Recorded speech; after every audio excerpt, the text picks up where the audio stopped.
So, I have been getting stacks of fan letters. So you can hear them right here. You can hear that over the audio. Yes, as you can hear. It's a gigantic stack of fan letters. And they all say, Ian, we love the podcast. We love prog rock. But there is one thing that's missing. 18th century agriculturists. We're doing Jethro Tull, Aqualung.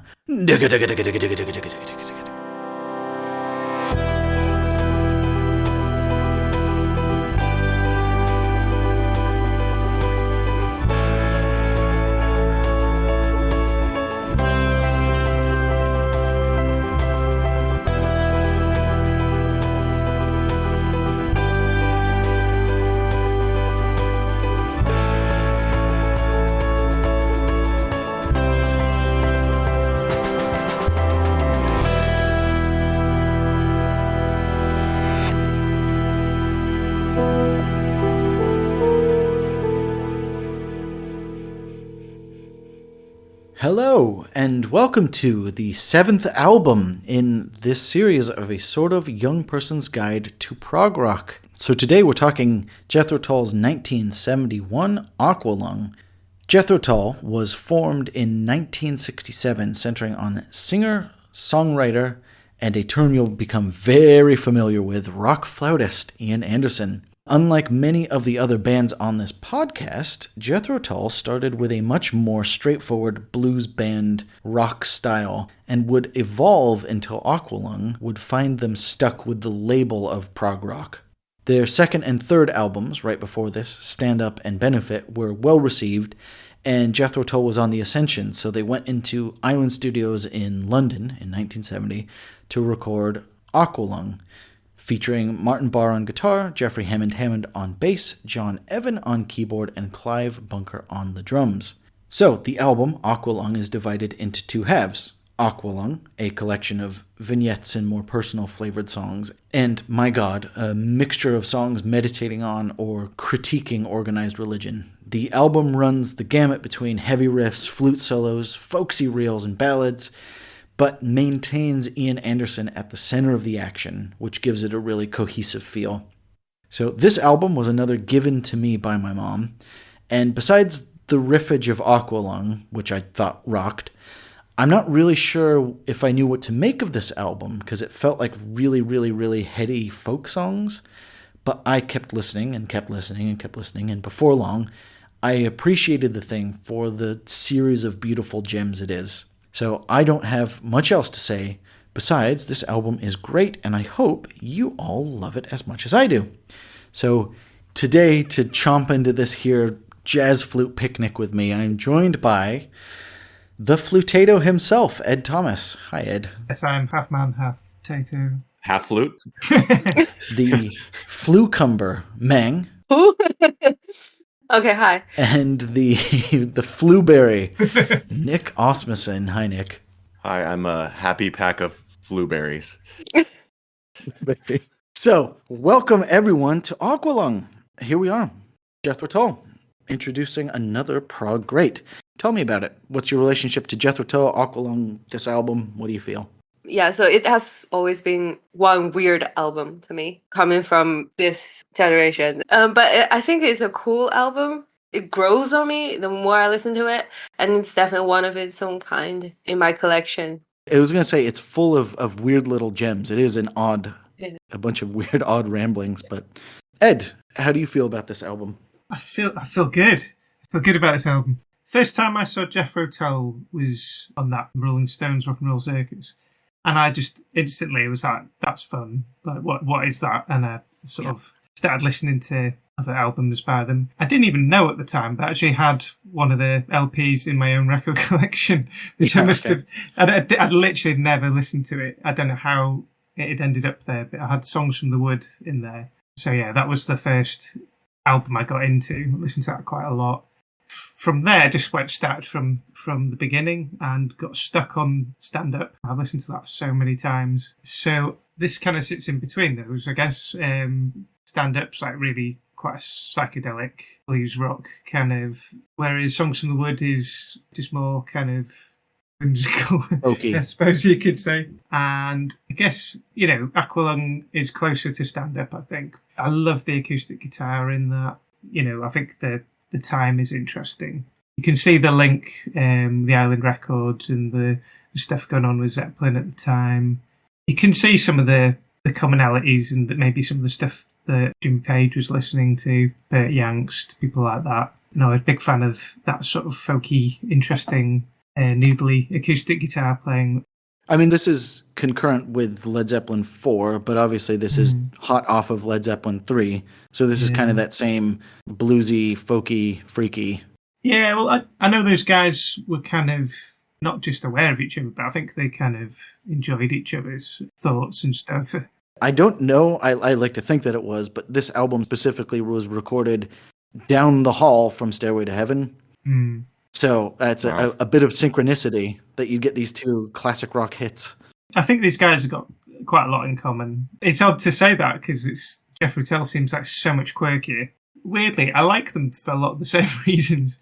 As a guitar enthusiast, there's a similar sort of bend in the acoustic guitar playing. But they also using similar kind of amps and stuff as well, which is interesting. I find myself realizing as I've been looking at the gear of a lot of these albums, how much of the records I really like are using the same amps, using the same guitars, like high watt amps in the early 70s must have been really plentiful. Like all the bands that I associate with Marshall stacks, it's high watt amps for some reason. Yeah. I've not been nerdy enough to realise this, but yeah. Yeah, so I think I'm in love with that amp because I keep hearing it. Yeah. Young Nicholas, tell me. Well, as someone that is not like a devotee of Jethro Tull, I've mostly just been exposed to their hits. This was actually the first time I think I'd ever listened to a full Jethro Tull album from beginning to end, which is kind of crazy that I'm on this podcast now talking about it. But still, there were a lot of things that I really loved. And there were some things that I was like, okay, I need to re-listen to this, or I need to like really give it another pass to appreciate some of this, because it wasn't a banger from beginning to end for me.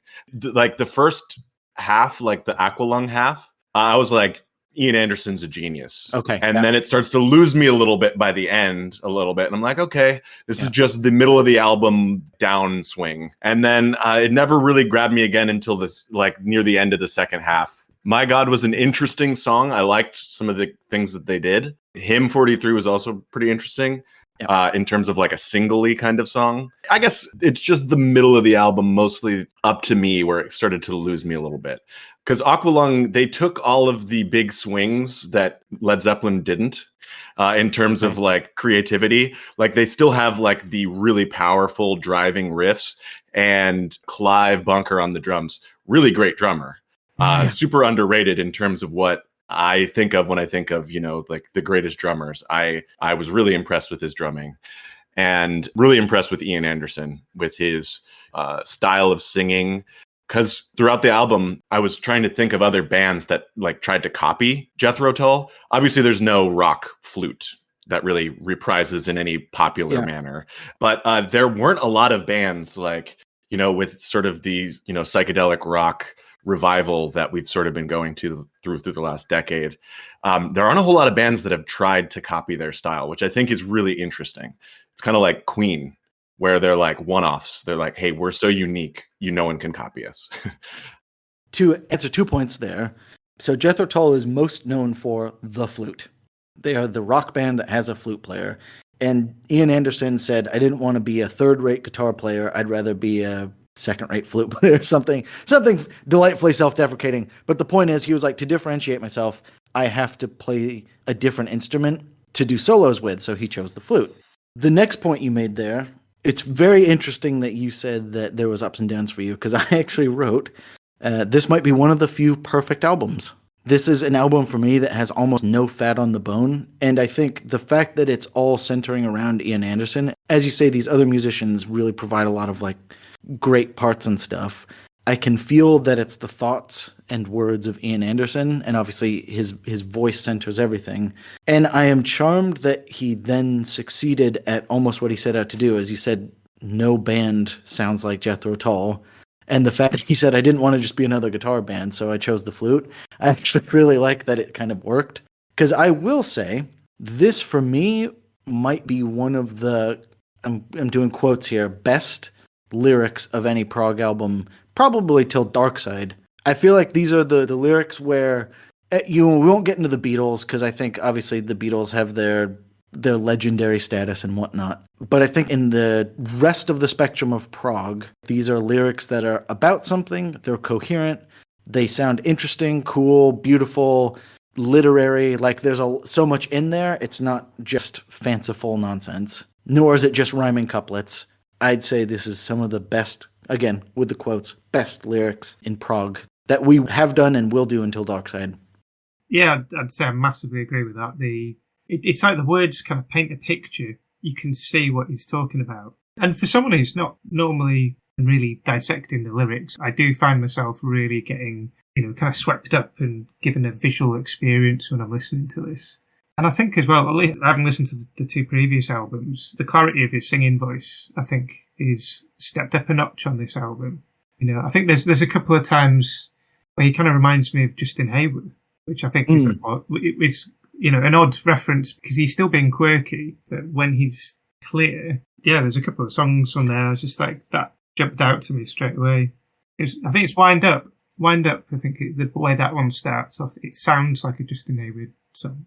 Again, kind of massive props to Ian Anderson, where he's got, I'd say, the romantic full-bodiedness of Justin Hayward, but he also rocks and also does his quirky little voices.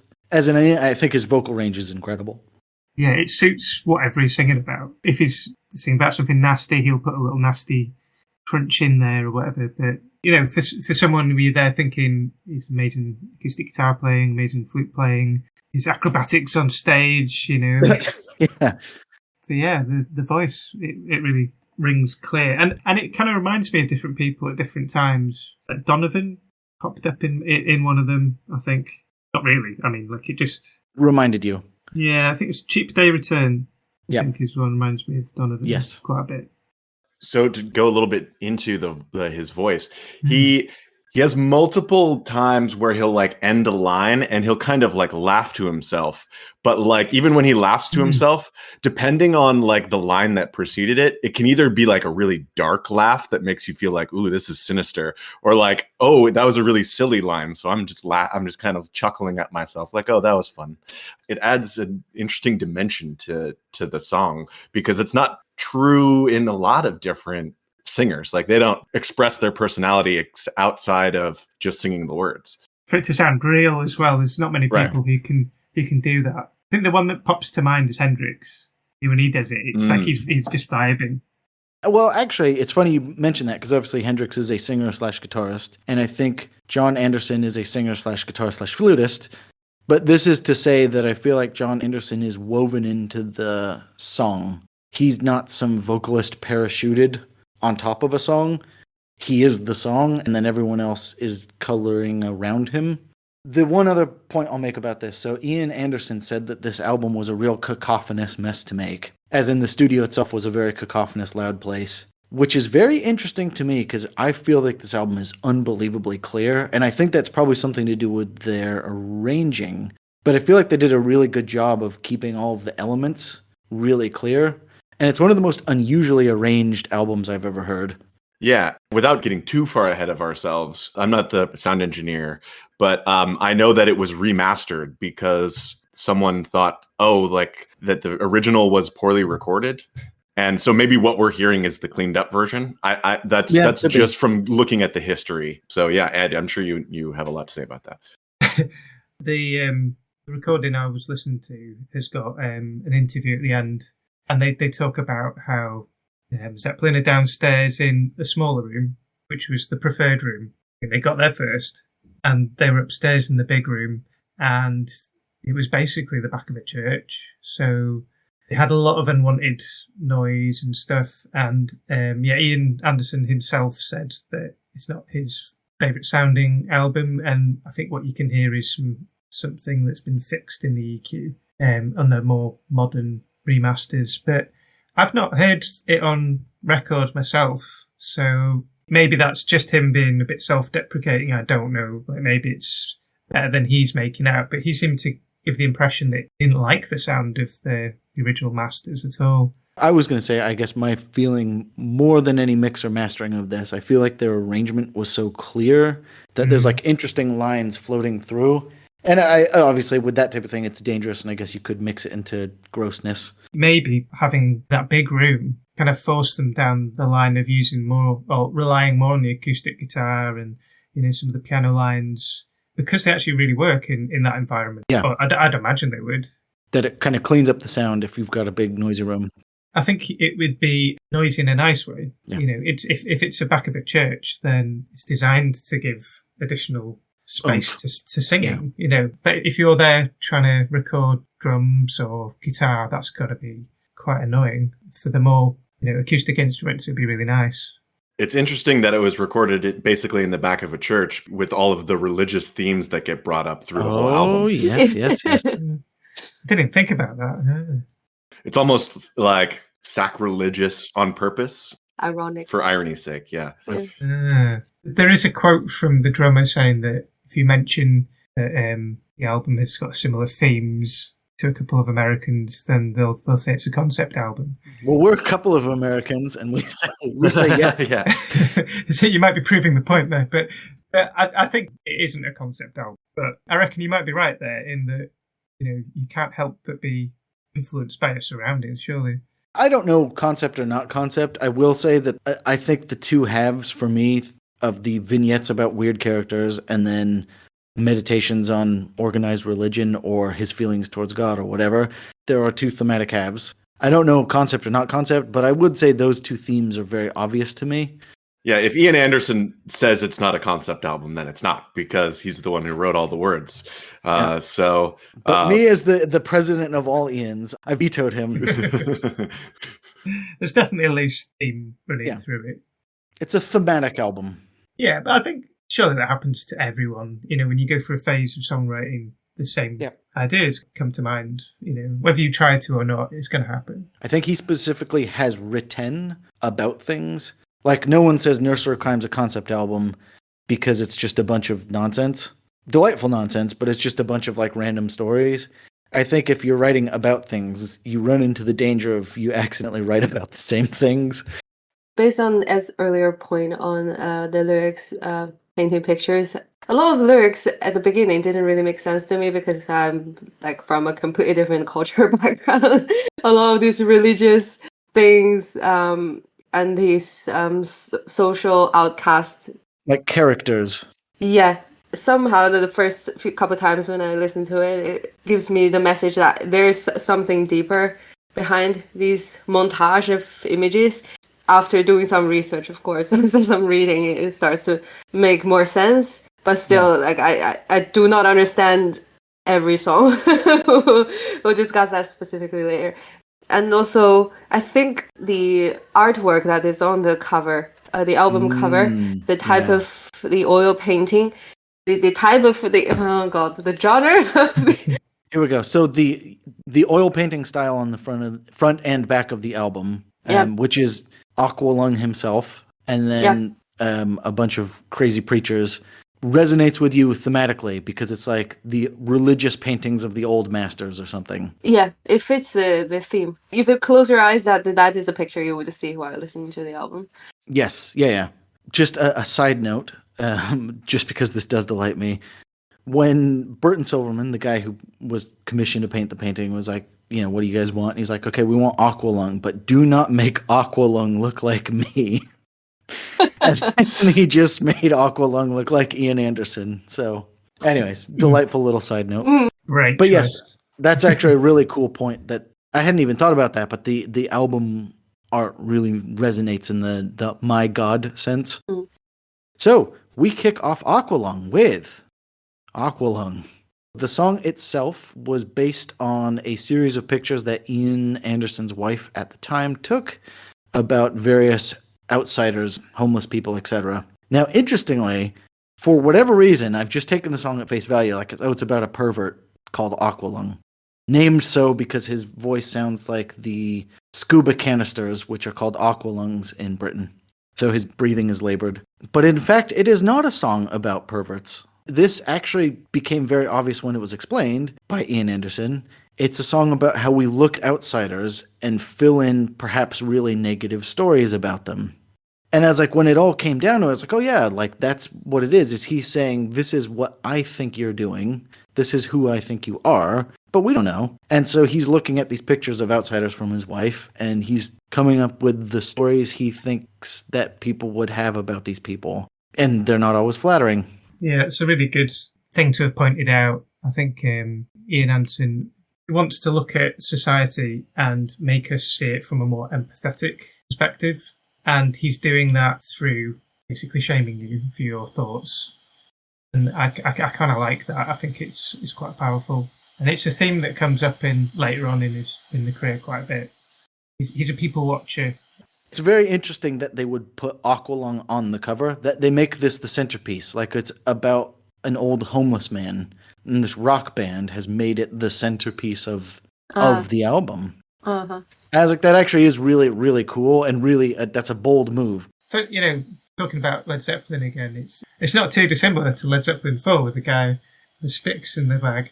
I honestly had not thought about the fact that they're recorded simultaneously. That's so weird, because when I was imagining the cover of Aqualung, I thought it was Led Zeppelin 4's cover just in my mind's eye until I looked it up. And I was like, oh, of course, those are two different things. Yeah.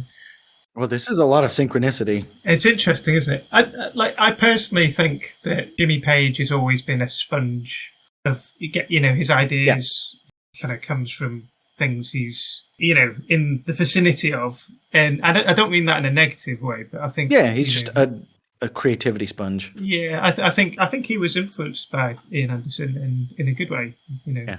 Speaking of Jimmy Page, there's a fun little story about how he interrupted Barr's guitar solo during one of his takes.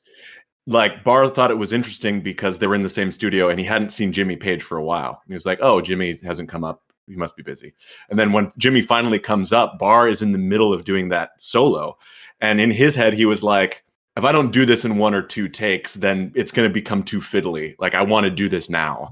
And then Jimmy Page comes in and he's like waving at him like through the glass. and he's like, I'm going to screw this up, man. I gotta keep going, which is really funny to imagine that as he was playing that like really great guitar solo in the middle of this, that Jimmy Page was standing there waving at him. I love that.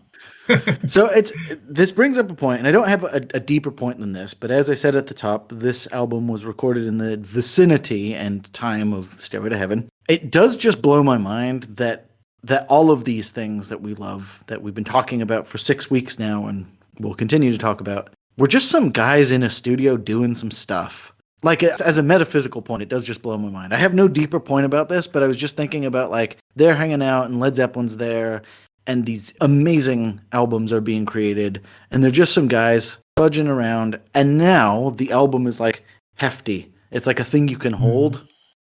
Yeah, I believe at some point in the future, I'm going to have a mini rant about how music is capturing a moment in time, but I see that coming in the future. It's a future thought. Okay. Yeah. I always say that I think the gear does tell stories. Isn't it interesting? They talk about things they had problems with when they made this album, but they probably had some good gear there and good techs on hand and the same production crew in and around the building. Maybe it made for a good working environment in other ways. Not the ways they talk about, but being a problem, but in other ways. Obviously, proof's in the pudding. So Ian Anderson said, when you get a riff, that's a solid riff. He said it's like Beethoven's Fifth. It just sets you up for the rest of the song. And this obviously is one of those riffs. Yeah, it's so weird. It's so weird, but it's so sticky. I think the wonderful thing they did was the smooth transition to the acoustic part and the piano part. Yeah. The song really makes the whole album stand out, like with this weird punchy riff at the beginning, and then somehow a mellow story afterwards.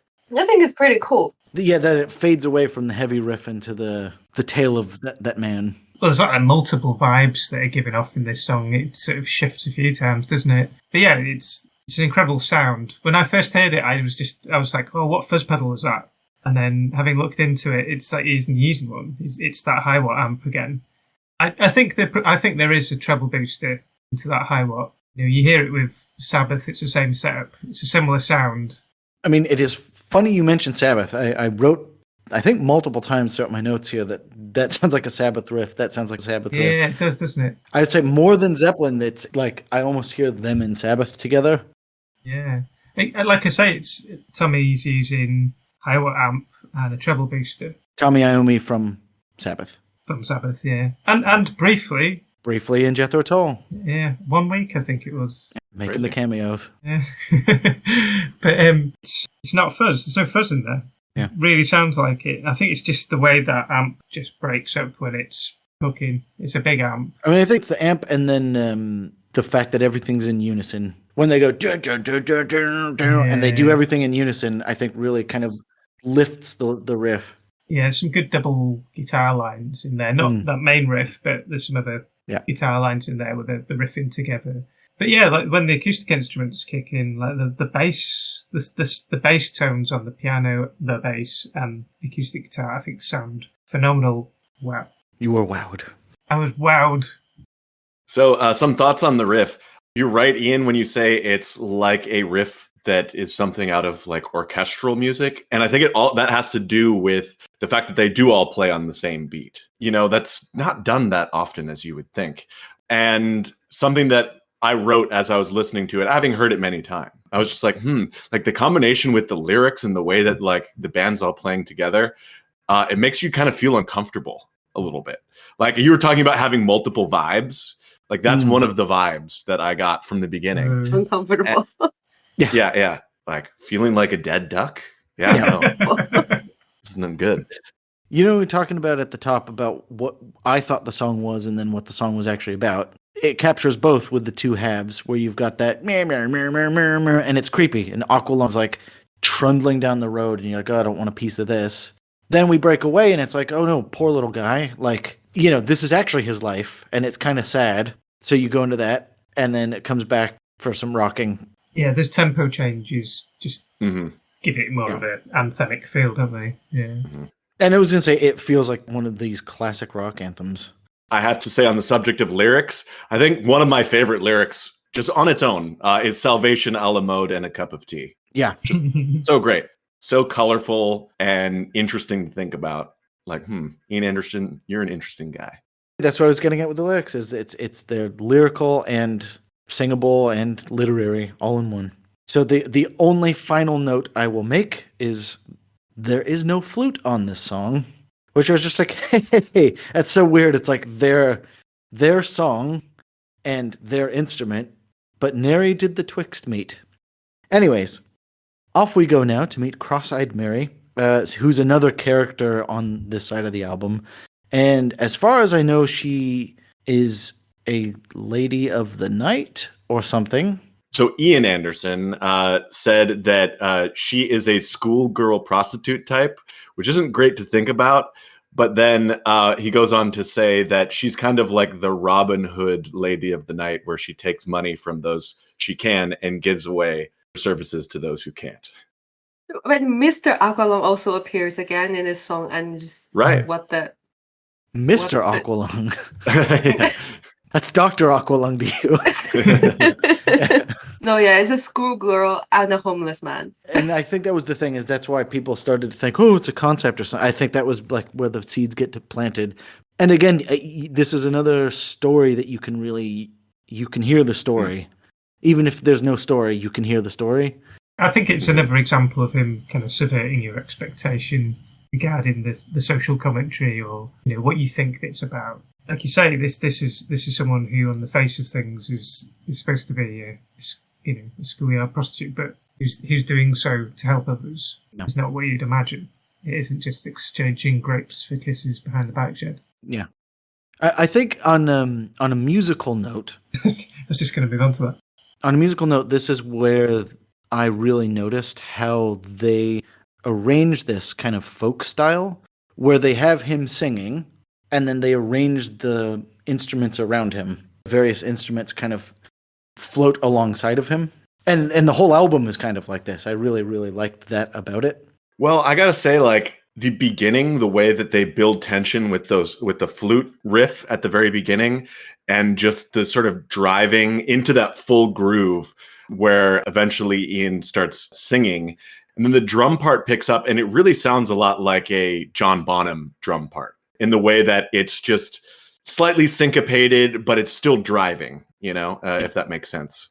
And great riffs wall to wall in this song. I was blown away by this song because this wasn't one that I'd really listened to a lot of. I thought that this song it blew me away, really. Yeah, Clive Bunker's drumming. It's his Paradiddles or something. They're just so fast. It's like machine gun fire. It's really cool.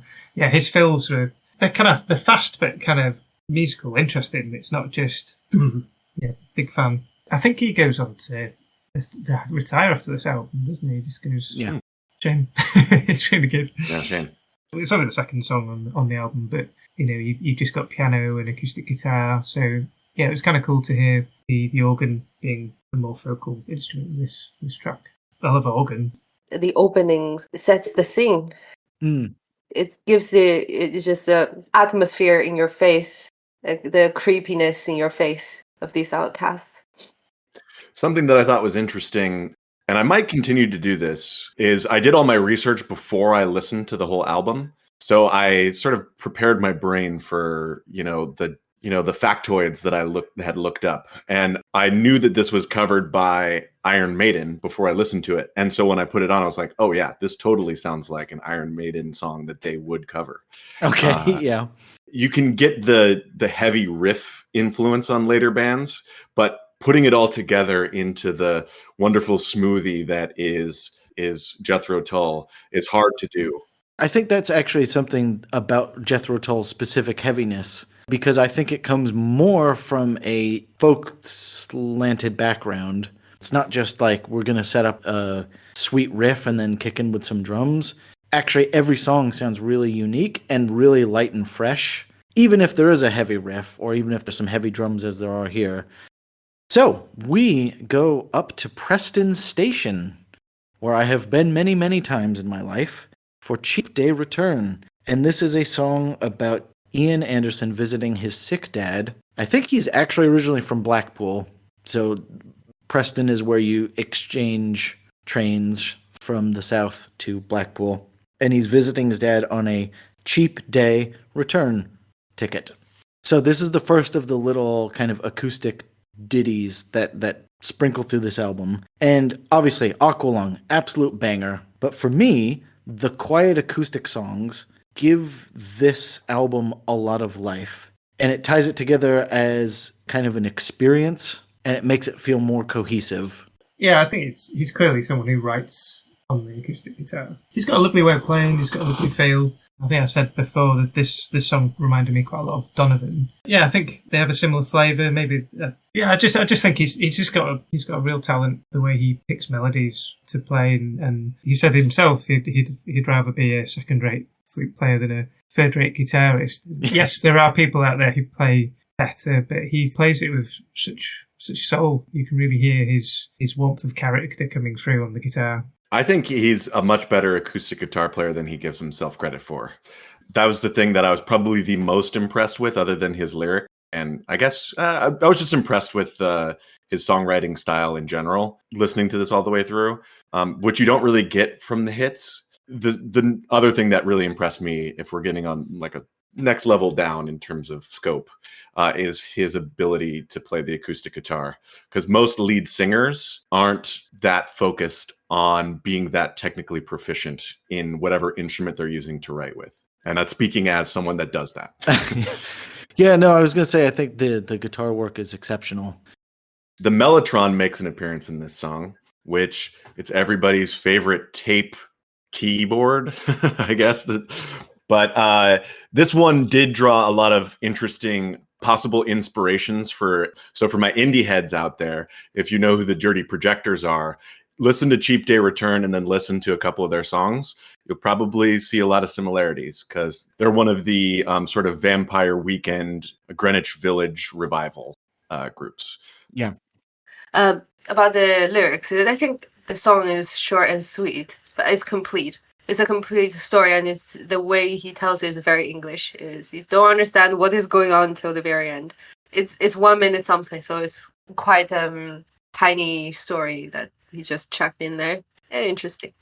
I think that's why I like these little quiet acoustic songs in this album. These weird little vignettes. Yeah. And you don't need more of them. Like they're just enough that you're like, ooh, I want more, but I can't have more. Yeah, I don't feel like anything on this album's been done on purpose, as in from a putting an album together perspective. It's just, these songs are just organically written. They're not in any way related to each other.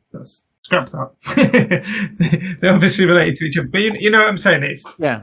So the magic of this album, I think, then, is we've had Aqualung, then we had another rocker, but now we've got acoustic, rocker, acoustic, rocker, acoustic, rocker. Like, we kind of oscillate back and forth. And this is all just because I think Ian Anderson came up with a thought, and then the band worked on it. But there is not the concept that he, mapped out at the beginning. So it keeps it feeling fresh. And that's in very, very, very stark contrast to Thick as a Brick, which will also be worked on organically, but obviously they're going to sew into a 45-minute song. But that's for weeks from now. So we've been on the train, and now we've come back down to London, and we're looking around a square, I guess, at Mother Goose and her various little buddies. So I think this song, if I'm not mistaken, was a palate cleanser designed by Ian Anderson for after Cheap Date Return. So Cheap Date Return's about his sick dad, and now Mother Goose is just probably the most abstract song on this album, because it's just, hey, look at that person, hey, look at that person, hey, look at that person. Like, it's just characters. So the first thing I noticed musically about the song is that there is no harmony. And I think I've noticed that probably quite a bit throughout this album. There is a brief harmony moment. There's a brief harmony, which is why I think I noticed on this song, I was like, oh yeah, Jethro Tull, because it's Ian Anderson, they don't normally do harmony. And so this song, I was like, oh yeah, because it bursts in real quick.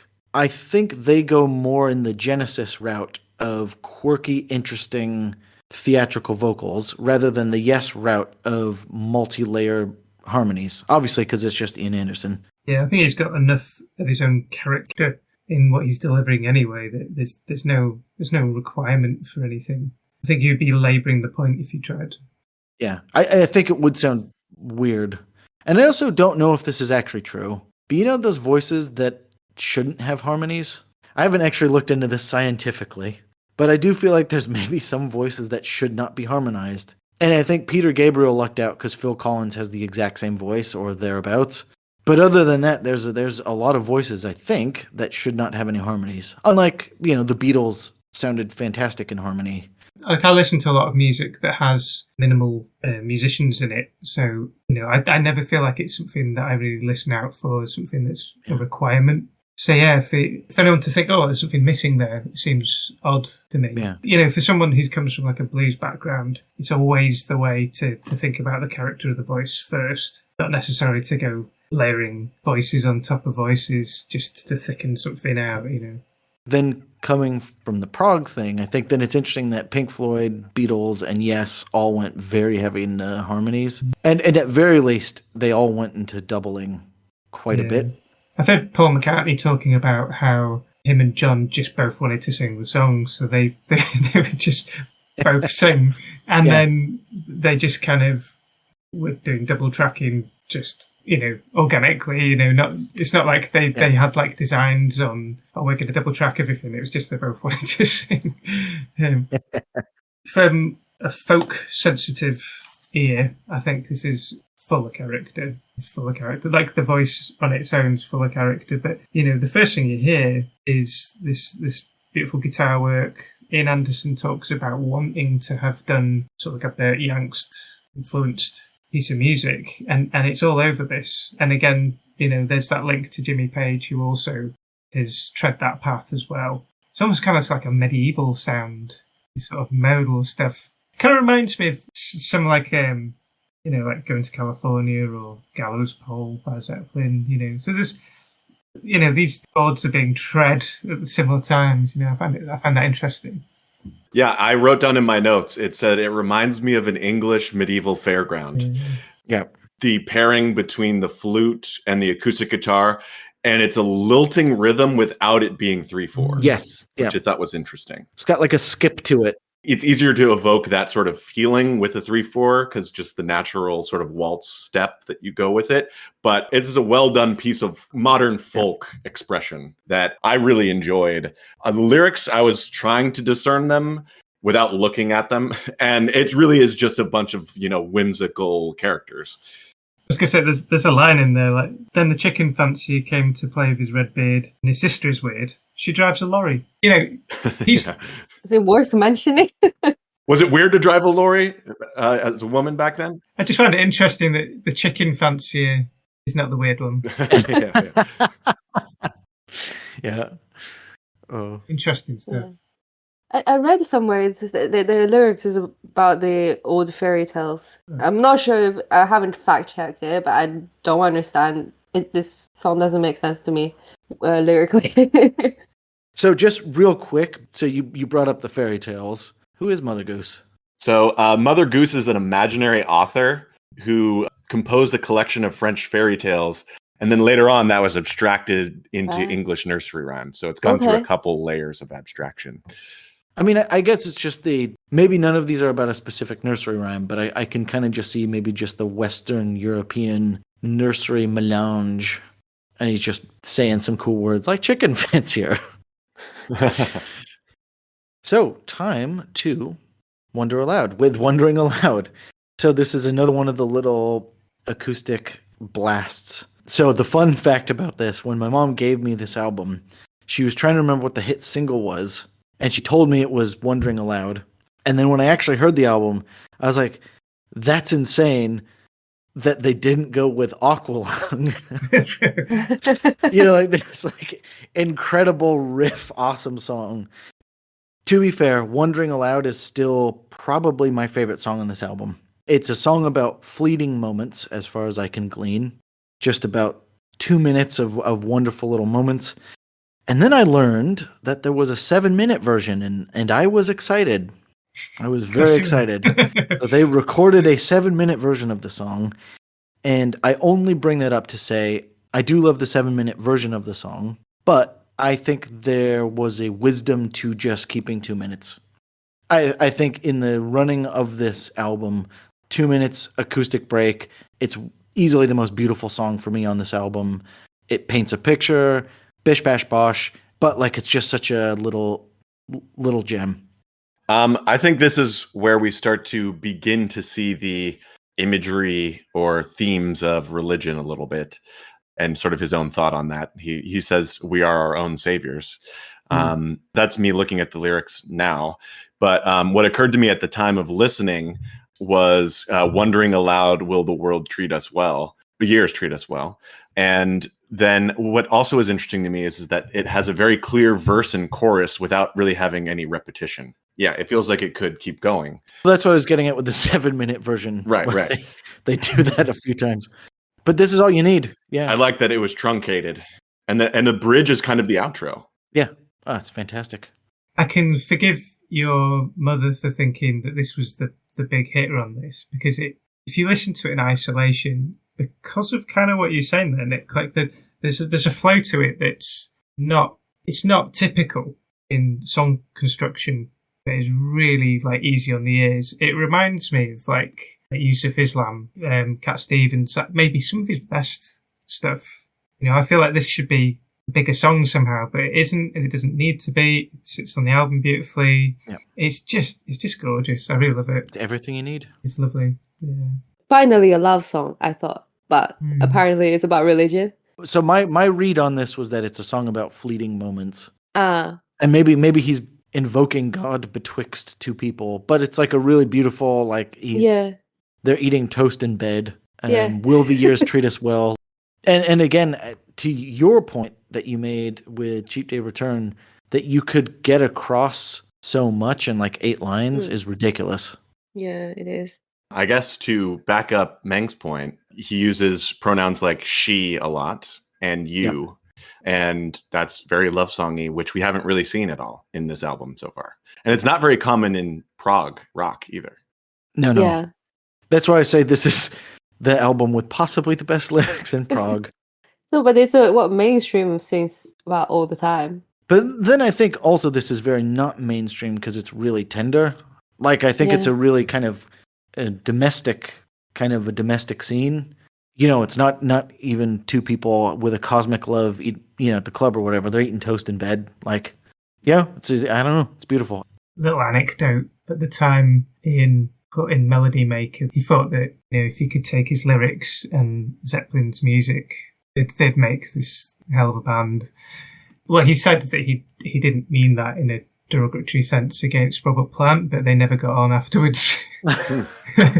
even though he seemed to get on with the rest of the band really well, but yeah, they never got on after that.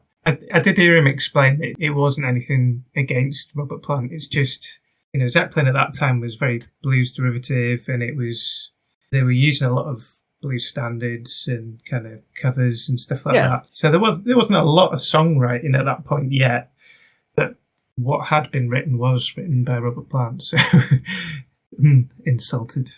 So now we go on to Up to Me, which is very, very much in line with Zeppelin. Sweet unison riffs. I have no idea what the song's about, but I love it. I think this song's the most amazing arrangement.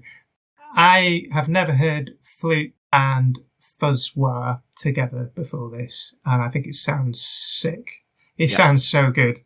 So you get that, and then you get all this acoustic instrumentation as well. So it's like when you do hear the fuzz wah and the flute together, it's like it's a smack in the face. I love it.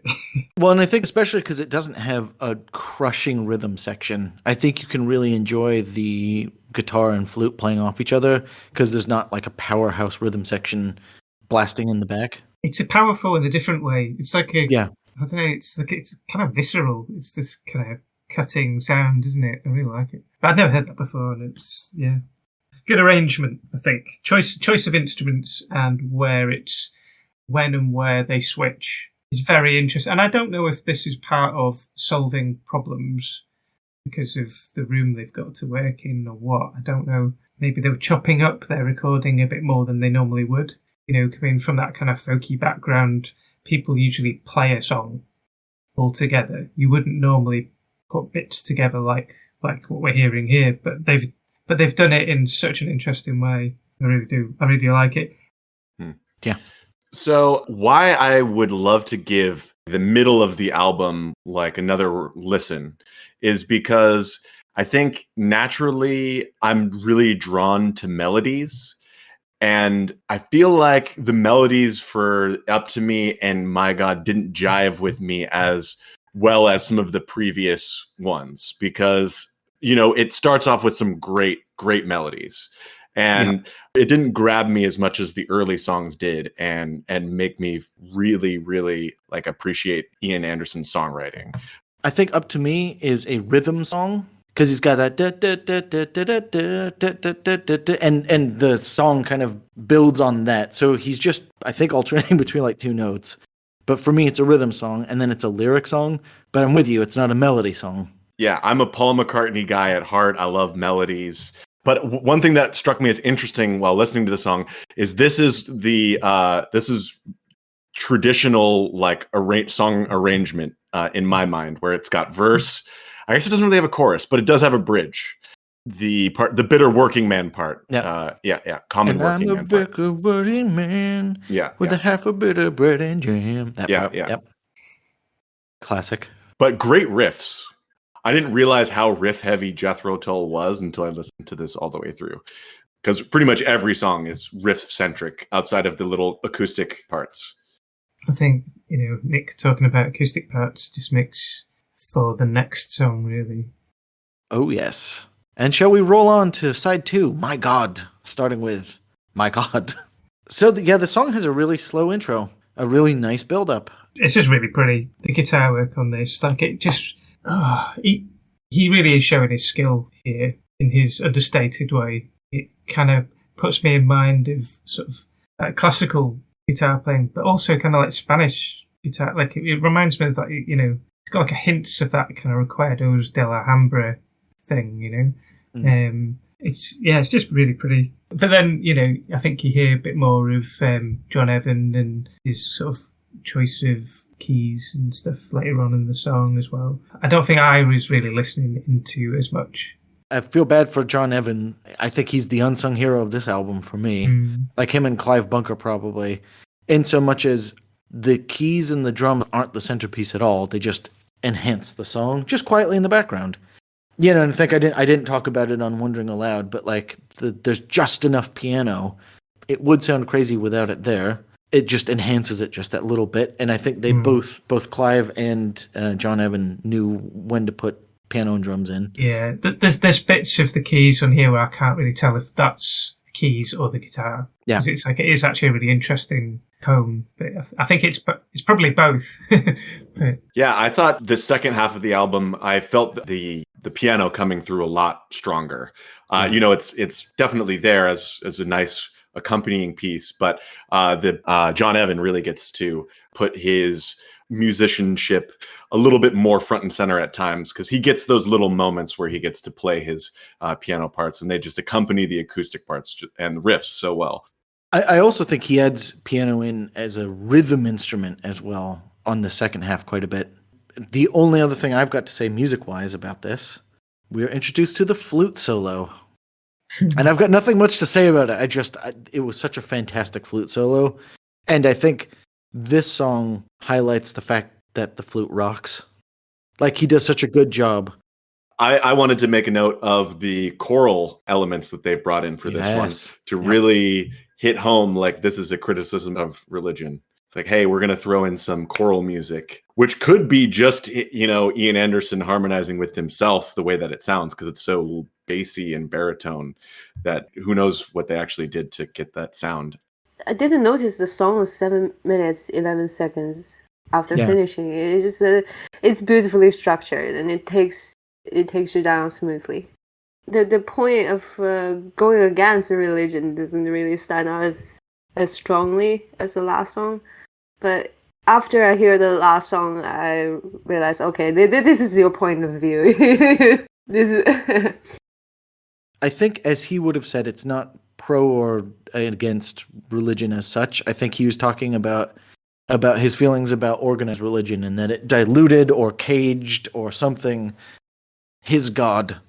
I guess we've gone so far past that we don't talk about it much, but you think a generation, probably all their mum and dads would have gone to church and things, so they're probably grown up a time where they're kind of questioning not necessarily God, but the religious aspect of it. So maybe it's God versus religion. It's actually an interesting way, like psychedelia being the great awakening of we could all get together and love one another and that type of thing. I think this, as I'm using the air quotes here, the intellectual kind of working through of the old world or whatever. Like if we're going to change generations and we're going to throw away some values, maybe these are some of the values we throw away or change or challenge or whatever. Yeah, I think if you start taking acid and you see God, the Church of England probably feels a bit watered down. So, we've talked about the big man upstairs, G.O.D., and now we're going to talk about miscellaneous sinners down on earth. So, hymn 43. The song just seems to be about ne'er-do-wells and assorted sinners. So, just a real quick side story. So, on our university campus, we had the guys out with the big old signs all the time that said all sorts of very, very lovely religious things. But one of the guys had a gigantic sign, and I'm talking like 6 foot by 6 foot. And it was a huge list of all of the sinners on earth. And it was, stuff like, fornicators and grifters and whatever. But the two I will always remember are somewhere like in the 40s was butt pirate. and then the very last one was miscellaneous heathens. And it's like just the catch-all at the end. As like just in case you weren't in the other one, you're a miscellaneous heathen. Yeah, you can put me in the miscellaneous heathen pile. So anyways, yes, this song is a good old-fashioned hard rock, breath of fresh air. Off we go. Anderson called it blues for Jesus. But one of my favorite lines here was him saying, "For the gory glory seekers who use his name in death." I thought that was very interesting. Basically calling out the violent for those who are seeking a cause for violence sake. Powerful stuff. Well, compare with Smooth, My God. They started the song with something like a powerful chorus, and right after the delicately structured My God. So it creates a very interesting contrast. And then I think this song is probably the most classic rock sound I found in the whole album. Yeah. Yeah, I think this is the closest to riff, verse, chorus. Yeah. Like it really has that nice classic structure. But again, I actually like that they have just this one. Yeah. That they've got this real classic structure in amongst the other weird ones. This was their first single from the album. What was it? Interesting. And the B-side was Mother Goose. Interesting pairing. I guess you're getting the whole flavor of Jethro Tull. Yeah. So we then move on to Slipstream. I have no idea what the song's about, but he says God again, so I'm assuming it's something to do with the concept. But it's, again, just another little tiny acoustic song that just threads through this album. I feel like it's a passageway to his God. That's the Slipstream, his journey to his God, whatever that may be. I think for his acoustic guitar playing, this is a rare one where he's just strumming, and then to have that violin do the interesting stuff, I think it was a little bit different. Again, really pretty.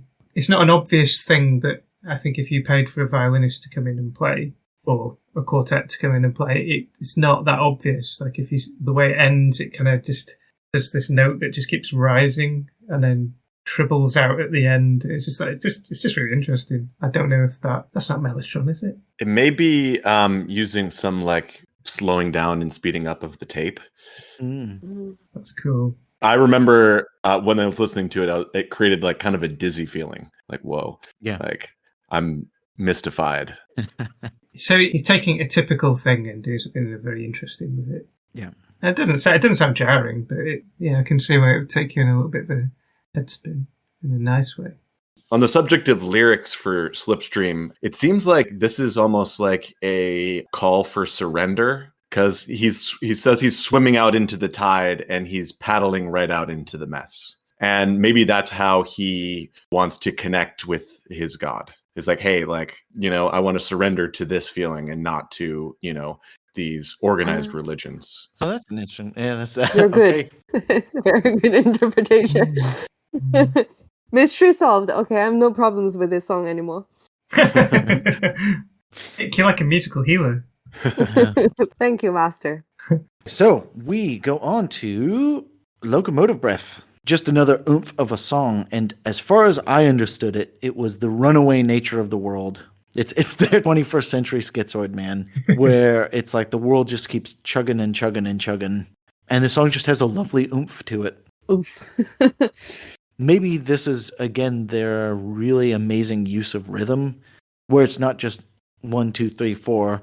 I think, we had the skipping song earlier.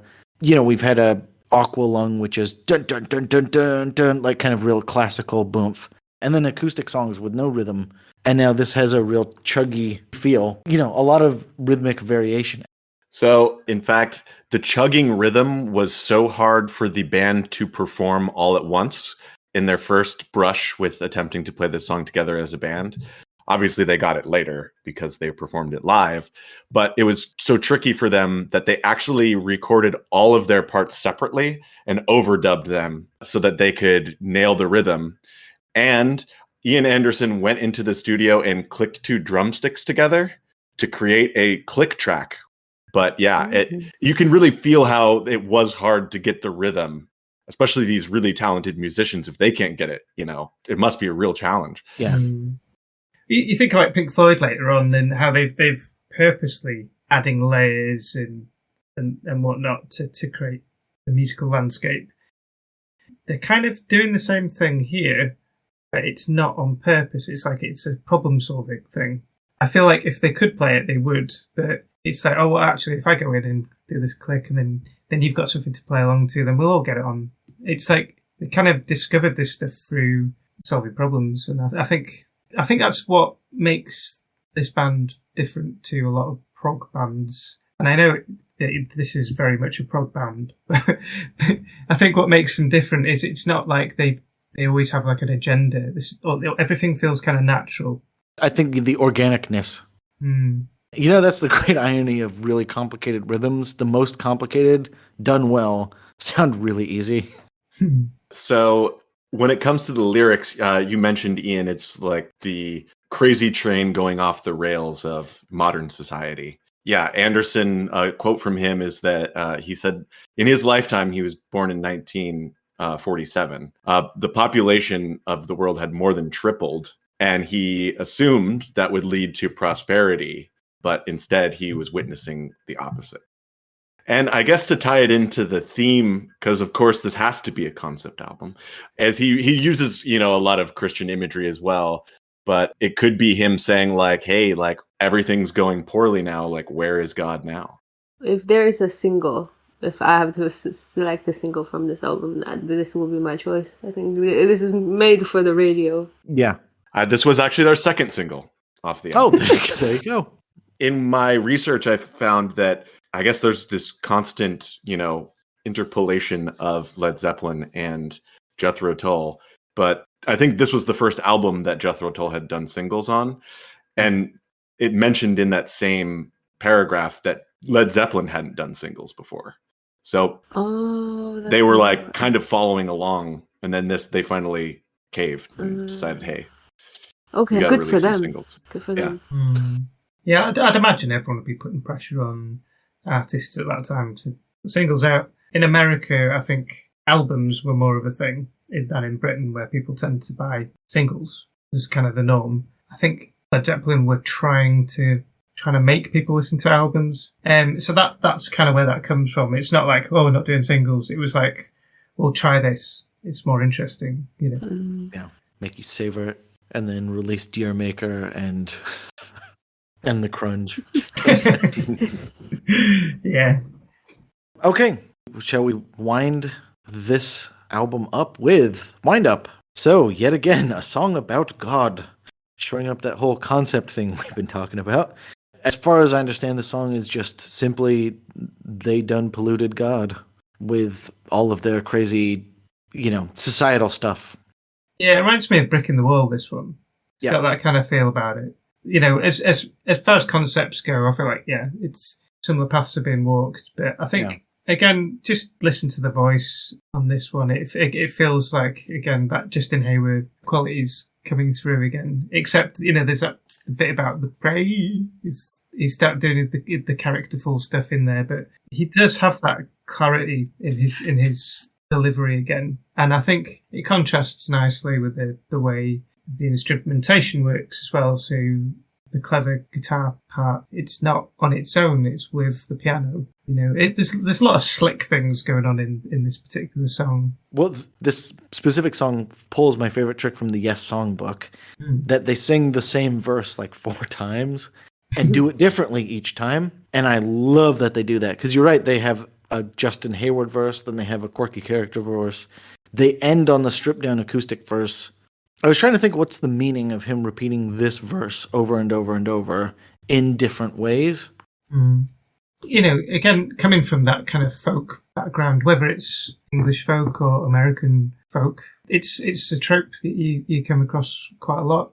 Why do you have to have 4 verses all about different ways of making the same point? Why can you not just repeat your lovely, well-crafted verse in different ways? Talking about blues, you think about the way that's constructed. There's so much repetition.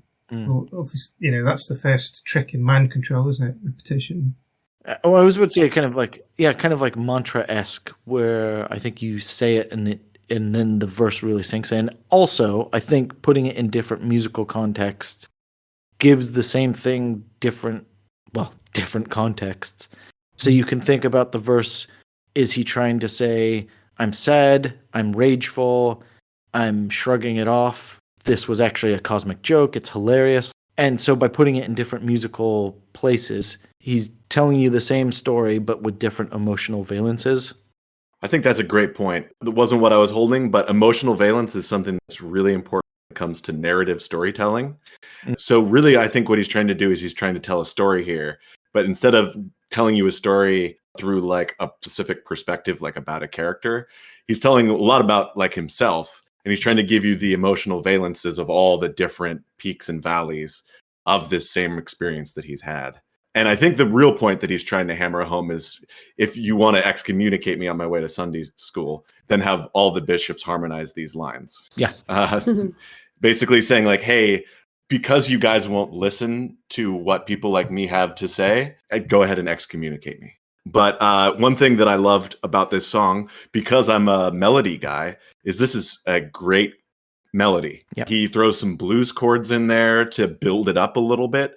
And one thing that I really liked about Aqualung is the length of the progression. We'll eventually get to Radiohead way down the line, but the length of their progressions and Tom York's melodies always just blown me away. And I feel like I get a similar feeling from Ian Anderson with his long chord progressions with interesting melodies.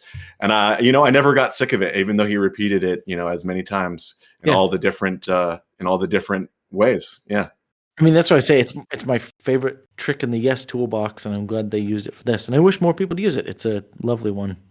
From a person who constantly writes scientific reports, this song feels like a conclusion to me. Like it's got a take-home message. Okay, so this is our point on religion or whatever, and then delivered in a very nice melody.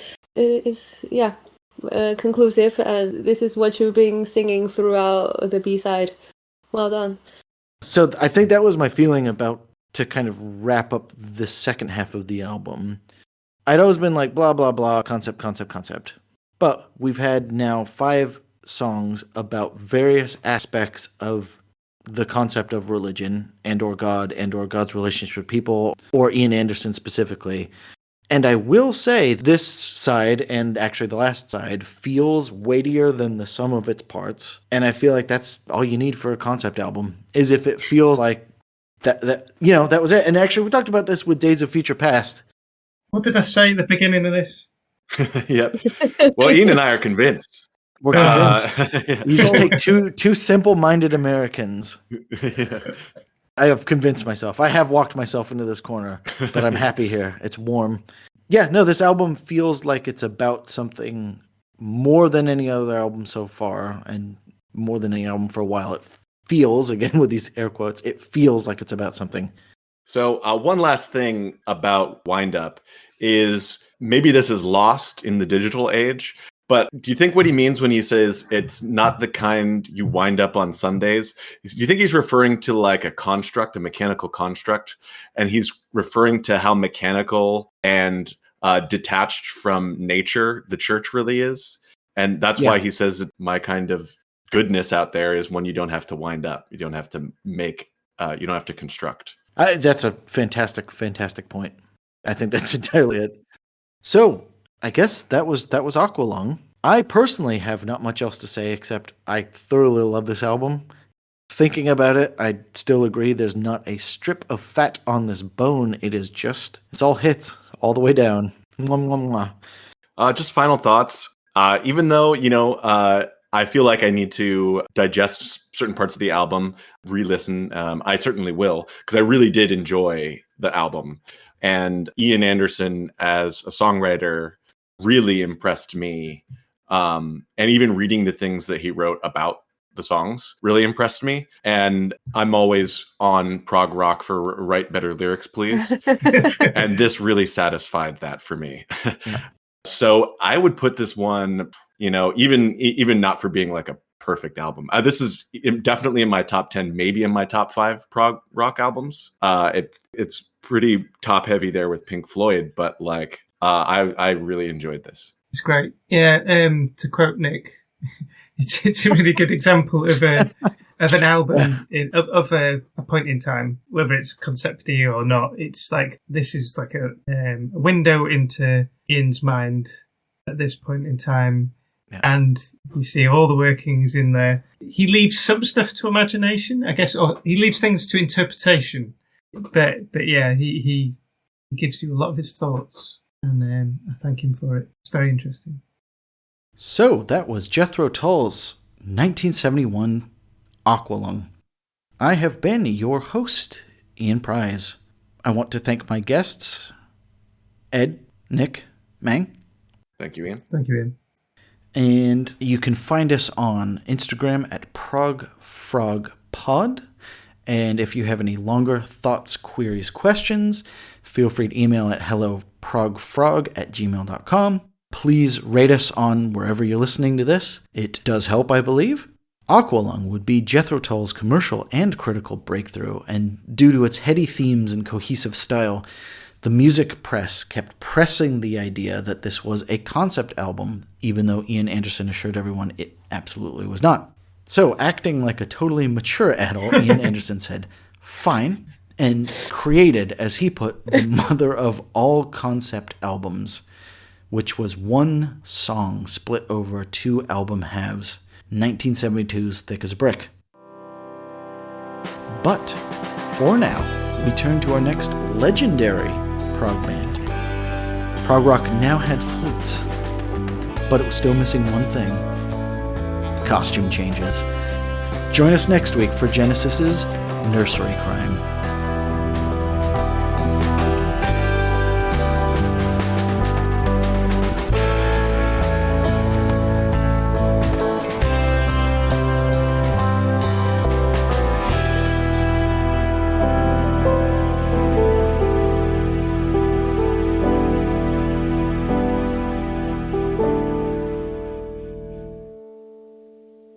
I had to eat like loads of chocolates to get like a tub the right size for the drips.